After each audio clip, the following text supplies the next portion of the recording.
Hello everyone. In this video today we are going to be start with the practical problems. It is a first practical problem. Kindly concentrate on the method how to sort out this question. ಈ first question ಅನ್ನ ಮಾಡ್ತಿರೋದ್ರಿಂದ practical ವನ್ನು ಯಾವ ರೀತಿ sort out ಅನ್ನ ಮಾಡಬೇಕು ಅಂತ first question ಅಲ್ಲಿ ನೀವು ಕಲ್ತಿದ್ದೀರಾ ಅಂತಂದ್ರೆ it will be easy for you for the further step of calculation for the next questions. Concentration on here. We have a balance sheet. Following is a balance sheet of a Max Company Limited as on 31st March 2023. They have given the balance sheet of a Max Company Limited. Here they have given the balance sheet, liabilities, amount rupees, assets and amount rupees. Balance sheet ಅನ್ನ ನನಗೆ ಕೊಟ್ಟಿದ್ದಾರೆ. Keep on concentration on the question. Share capital. Share capital information ನನಗೆ provided ನ ಮಾಡಿದ್ದಾರೆ. The share capital 1008% preference shares of rupees 100 each. Again, I am repeating 1008% preference shares of rupees 100 each. So, 100 each ಅಲ್ಲಿ ನನಗೆ next question ಅನ್ನ ನನಗೆ inform ಕೊಡ್ತಿರುವಂತದ್ದು total amount of 1 lakh. Come to the next one. We have a 30,000 equity shares. We have a 30,000 equity shares of rupees 10 each. Total amounted to rupees 3 lakh. Come to the next question. We have a debenture redemption fund. Total amount is 50,000. 6% debentures. We have a 6% debentures of rupees 1 lakh. The next one we have a wait for a while. The next one we have a depreciation fund 1 lakh. Sundry creditors 70,000. It is the overall information of a liability side. Come to the asset side. Under the asset, we have a first information fixed assets. Total fixed assets amounted to rupees 4 lakh. Current assets 2 lakh 50. Preliminary expenses 20,000. Discount on issue of debentures we have 5,000. Profit and loss account 45,000. Both the columns has been tallied by 7 lakh 20,000. It is the information of a Max Company Limited. Concentration on here. Right now, we need to be make a calculation. They have given the information that we need to be make a calculation of a equity shares under the net asset method. In this question, he has only given the information to make a calculation under the net asset method. After considering the following information, you need to be consider the following information. Following information na consideration na ಮಾಡಬೇಕಾಗುತ್ತೆ. The first one, debenture interest is due for 1 year. Debenture interest is due for 1 year. Debenture interest ನನಗೆ due ಇದೆ 1 year in the due ಇದೆ. They have not made any payment for the debentures. And the next one, he has given the current assets include. Concentration on here. Current assets include book debts. Book debts, debtors, both are same. Book debts of which 12,000 which were doubtful, for which no provision has been made. Again, I am repeating concentration on here. We have a book debt. The current assets means the overall amount of a current assets. In the 2 lakh 50, we have a debtors. 2 lakh 50 ಅಲ್ಲಿ ನನಗೆ debtors ಅನ್ನೋರು ಒಬ್ರು ಇದ್ದಾರೆ. And those kinds of debtors in that the book debts has been included. Book debts ನನಗೆ include ಆಗಿದೆ. In that book debts, they have given the information 12,000 which were doubtful. 12,000 rupees ನನಗೆ doubtful ಅಂತ ಅವ್ರು ನನಗೆ information ನ ಹೇಳ್ತಿದ್ದಾರೆ. It means it is not going to be get recovery ಆಗಲ್ಲ ಅಂತಾನೆ ನನಗೆ ಇನ್ಫಾರ್ಮೇಶನ್ ಅನ್ನ ನನಗೆ ಕೊಟ್ಟಿದ್ದಾರೆ. Concentration on here. These both informations are much more important. In the current assets, we have one of a person called as debtor. In that debtor, we have a 12,000 as a doubtful debt. For that doubtful debt, the company has not made any kind of a provision. A doubtful debt ಗೆ company ಯಾವುದೇ ಒಂದು provisions ಅನ್ನ ನಮಗೆ ಮಾಡಿಲ್ಲ. So ಆ provisions ಅನ್ನ ಮಾಡದೇ ಇರೋದ್ರಿಂದ we need to be make a deduction in that. Deduction ಅನ್ನ ನಾವು ಮಾಡಬೇಕಾಗುತ್ತೆ. Keep on concentration on here. To make a calculation under the net asset method, obviously we have a format already we have discussed based on that information in the previous class. The video has been uploaded in the YouTube channel. You can refer that video. Video already update in the Concentration on here. Now we are going to make a calculation of a net asset method. Whenever you're going to make a calculation of any problem, you need to be start with the content of solution. Solution content ಇಂದ ನೀವು start ನ ಮಾಡಬೇಕಾಗುತ್ತೆ. From the solution you need to be start. The solution should be, you need to be identify the calculation of, you need to be identify the calculation of intrinsic value, intrinsic value or net asset method. Both are same. ಎರಡೂ ನನಗೆ ಒಂದೇ ಆಗಿರುತ್ತೆ. Intrinsic value or net asset method, you need to be identify the value of a share. You need to be identify the value of a share under the net asset method or the intrinsic value method. The first one, the thing, you need to be draw a column. The column consists of particulars and amount rupees. Two columns are required. If you require the additional column also, you can make a draw of that column. The first column should be particulars. The first column itself, we should be particulars. The second column, amount. The third column, amount. Come to the first one. Obviously, we have informed that we need to be identify the differences between the assets and the liability. For that, we are going to be considered only the market value. Market value ne nanu consideration na madbekagutte. But in this question, they doesn't given the information for you for about the market value. Hence, we have considered the book value as a market value. The first thing you need to be considered Roman number 1, market value of an asset.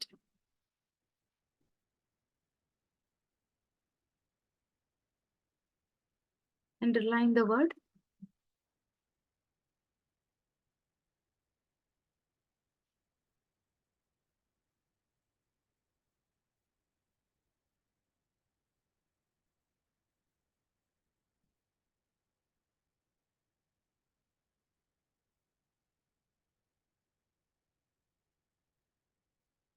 Under that, the first one we need to be considered the fixed asset.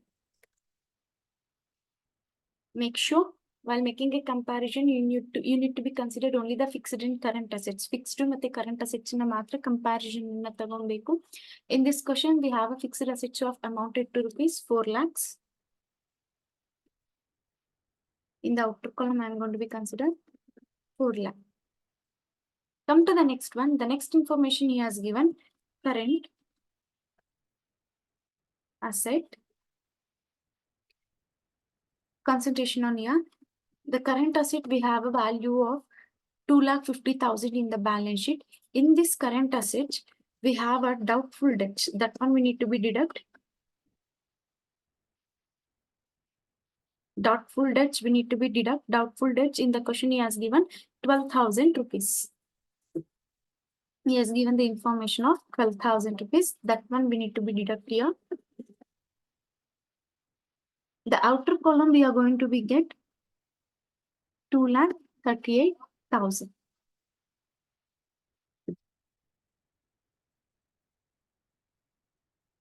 The next thing you need to be considered, any assets information are there in this particular column or not.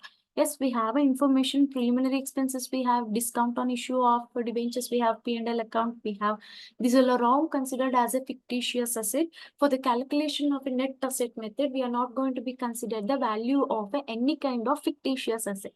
Fictitious assets are those assets which cannot be seen and touched. Touch ಮಾಡೋದಕ್ಕೆ ನೋಡೋದಕ್ಕೆ ಆಗೋದಿಲ್ಲ ಅಂತ assets ನಾವು ಯಾವುದೇ ಕಾರಣಕ್ಕೂ net asset method ನ calculation ಅನ್ನ ಮಾಡ್ಬೇಕಾದ್ರೆ ಕನ್ಸಿಡರೇಷನ್ ಅನ್ನ ಮಾಡಲ್ಲ. Make a total of this both things. ಈ ಎರಡನ್ನೂ ನೀವು ಟೋಟಲ್ ಅನ್ನ ಮಾಡಿದೀರಾ ಅಂತಂದ್ರೆ you are going to get the total amount of 6,38,000. 6,38,000. It is a total. Come to the next one. You need to be make a deduction of market value of liability. Market value of liability na ನೀವು deduct ಅನ್ನ ಮಾಡಬೇಕಾಗುತ್ತೆ. To deduct the market of value of liability, we are not going to be considered the any share value. Share values in our consideration madala. Only the things which is going to be deals with the liability, that one we are going to be considering. Liabilities na yavella treat agutto adanna consider ಮಾಡ್ತೀವಿ. Preferentials we are not going to be considered. The last we are going to be make a pay dividends to them. The next one, if any arrears or a payment of preferences are there, we need to be make a payment here. The next one, equity shares. Under the net asset method, we are not going to be considered the any amount which is belongs to the equity shareholders. Equity shareholders ಗೆ ಸಂಬಂಧಪಟ್ಟಿರೋ ಯಾವ amount ಅನ್ನು ನಾನು consideration ಅನ್ನ ಮಾಡೋದಿಲ್ಲ. I am going to be considered only the number of shares to identify the per share value. Then the thing we have debenture redemption fund, depreciation, debentures, sundry creditors. These four things we are going to be considered under the market value of asset. The first one,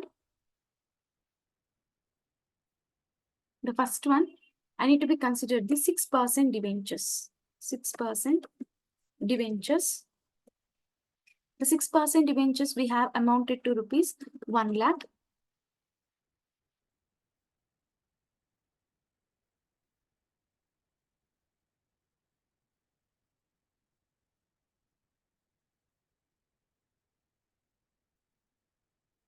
The next one, depreciation fund. We have 1 lakh. Next one, we have sundry creditors, 70,000. Concentration on here, debenture redemption fund, we are not going to be considered for the calculation of a liability. Reason, debenture redemption, the word redemption means making a repayment. Repayment na ಮಾಡ್ತಿದೀವಿ ಅಂತ ಅರ್ಥ.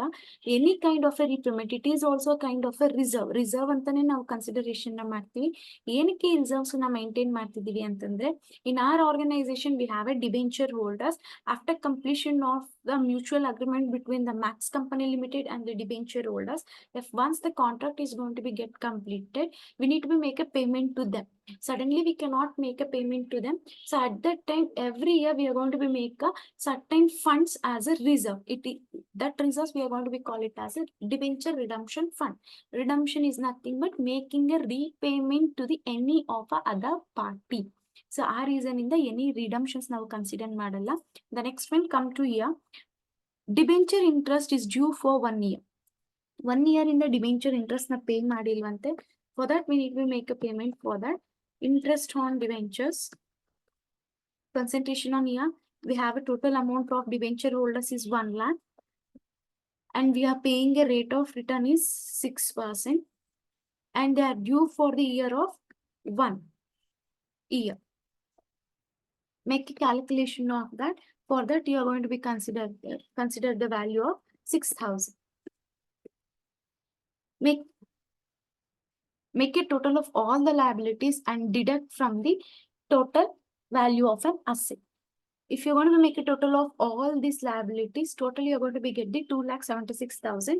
Deduct the 2,76,000 from the 6,38,000. Hence, you are going to be receive the value of 3,62,000. This amount we are going to be call it as net amount available to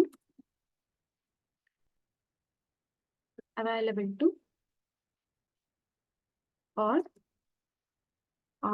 shareholders. In this net amount available to all shareholders, now I need to be make a deduction. Deduction ಅನ್ನ ನಾನು ಮಾಡಬೇಕಾಗುತ್ತೆ. ಏನನ್ನ deduction ಅನ್ನ ಮಾಡಬೇಕು ಅಂತಂದ್ರೆ, what I need to be deduct means, now I need to be make a less amount payable to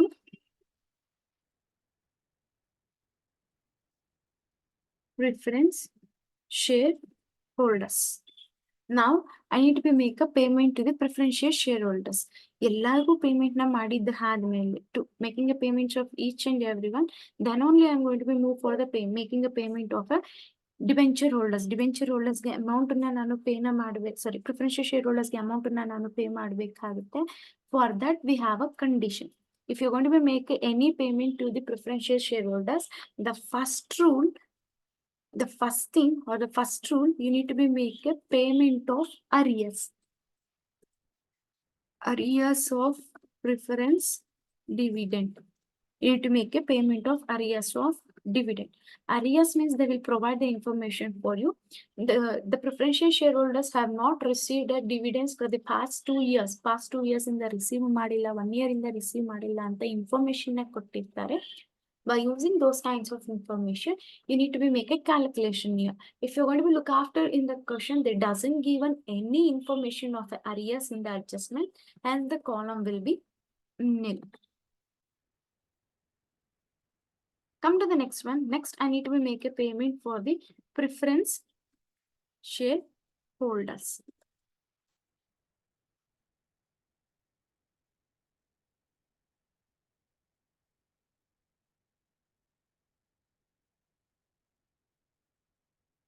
Preference shareholders.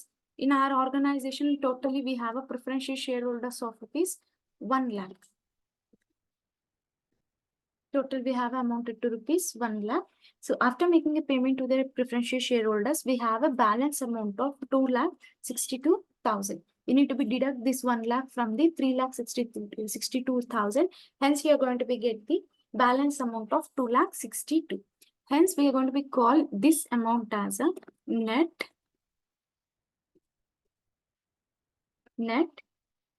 amount available to equity shareholders. We're going to be called the balance amount as a net amount available to equity shareholders.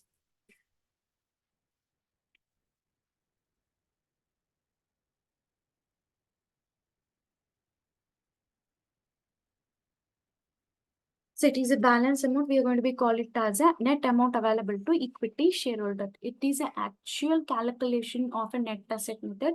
Obviously, they are going to be raise a one question for the 4 marks, and with the combination of net asset method and the yield method, it will rise for the 10 marks. After identifying the net amount available to equity shareholders, now I need to be make a calculation of earning per share. Earning per share and an calculation in the to calculate the earning per share, we have a formula: intrinsic value per share equals net amount available to equity shareholders divided by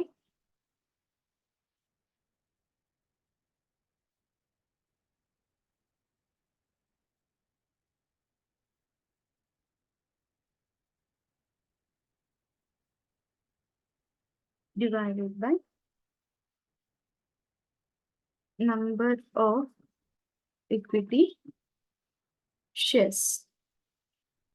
We have a formula. To identify the intrinsic value, we have a formula: net amount available to equity shareholders. Net amount available to equity shareholders. Net amount available to equity shareholders divided by number of equity shares. Already you guys have calculated the net amount available to equity shareholders. Net amount ನನಗೆ ಎಷ್ಟು available ಆಗ್ತಿದೆ?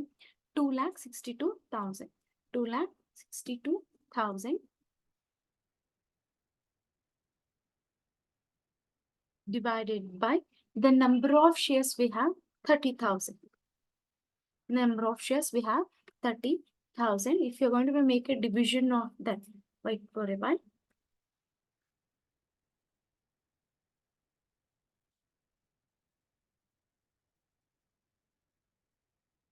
If you're going to make a calculation of that, 2,62,000 divided by 30,000, you're going to be get the value of 8.733 per share. That's it. It is. Hence, we have done with the problem here. Hence, we are done with the problem here. In this question, he has given the information to identify the value of a equity share under the net asset method. Yes, we have obviously done with under that method. So it is an overall problem. You need to be you need to be identify the differences between the net value of an asset and net market value of a liability. You need to be identify the differences between these both the information, market value of assets and market value of liability. After identifying of this amount, you are going to be receive the net amount available to equity shareholders. Sorry, net amount available to all the shareholders. After receiving the information of all the shareholders, now you need to be make a deduction of a preferential shareholders. Preferential for the whenever you are going to be make a payment to the preferential shareholders, at that time make sure the first payment should be made in the form of arrears. If any arrears are there, we need to be make a payment to them, or else we are going to be make a payment of preferential shareholder capital. You need to be deduct this preferential share capital from the all shareholders. The remaining balance which we are going to be available, it is the actual amount which is belongs to equity shareholders. Once if you are going to be identify the amount available to equity shareholders, then it is easy to identify the intrinsic value per share. To identify the intrinsic value per share, we have a formula: net amount available to equity shareholder divided by number of equity shares. You need to be apply this formula. The net amount balance we have, number of shares amount information has been provided in the balance sheet. If you're going to make a deduction of these both things, you're going to be receive the per share value. You can see the per share value here, 8.733 per share. Thank you for watching this video. Have a nice day.